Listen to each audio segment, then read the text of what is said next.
Hello guys, welcome back to my YouTube channel. So today we are doing economics of class 12. This is unit 3.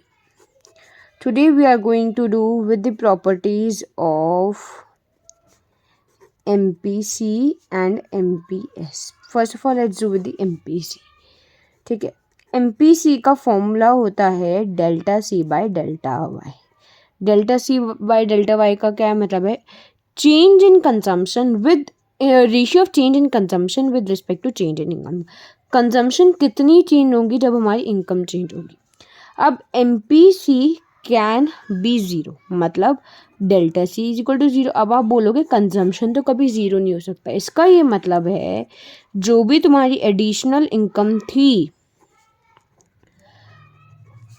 Additional income is completely saved. मतलब देखो, जो basic income है वो तो तुम्हारी आ रही है, बट जो तुम्हारी एडिशनल इनकम है वो तुम सब सेव कर रहे हो. तो कंजम्पशन तो तुम्हारा ज़ीरो हो रहा है ना. इधर ये जो ज़ीरो हो रहा है इसकी वजह से आपका डेल्टा सी ज़ीरो हो रहा है, इसकी वजह से आपका MPC ज़ीरो हो रहा है. ये तो first case.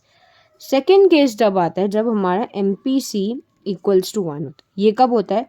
Delta C is equal to delta Y जब होगा. मतलब जब ये दोनों इक्वल होंगे जब भी तो ये पॉसिबल है. ये कब पॉसिबल है? जब तुम्हारा सेविंग्स ज़ीरो करो. सेविंग ज़ीरो कब करोगे? जब तुम एडिशनल इनकम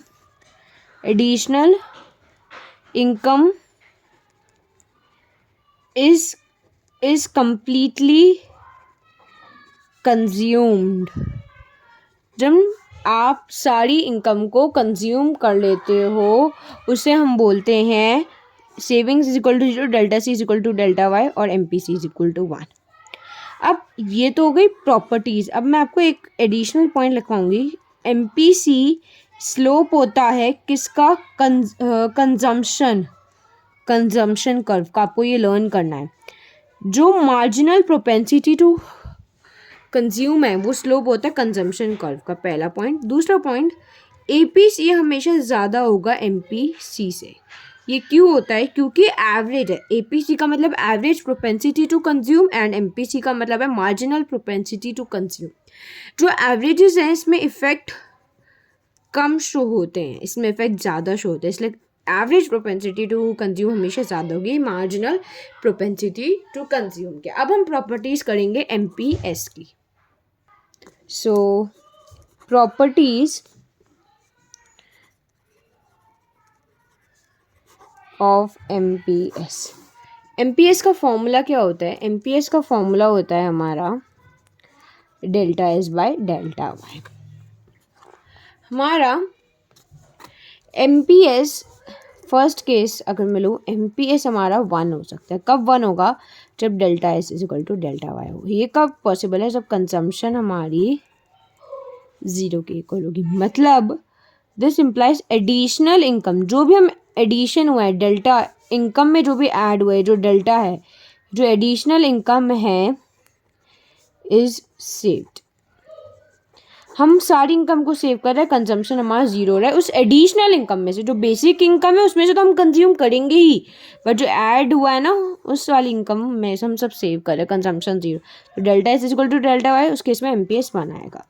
दूसरा केस जब होगा MPS जब ज़ीरो का, मतलब इसका क्या मतलब है? डेल्टा S तुम्हारा ज़ीरो आएगा. जब न्यूमरेटर ज़ीरो होगा जब भी तो MPS ज़ीरो होगा. डेल्टा S कब ज़ीरो होगा? जब आप एडिशनल इनकम को, मतलब additional income is completely consumed. जब आप सारी इनकम को अपने कंज्यूम कर रहे हो, आप सेव ज़ीरो कर रहे हो. मतलब बेसिक में से तो आप C बार वाला कंज्यूम कर रहे हो, मतलब जो एटोनमस कंजम्पशन है वो तो है ही, प्लस एडिशनल इनकम में से भी आप कंज्यूम कर रहे हो.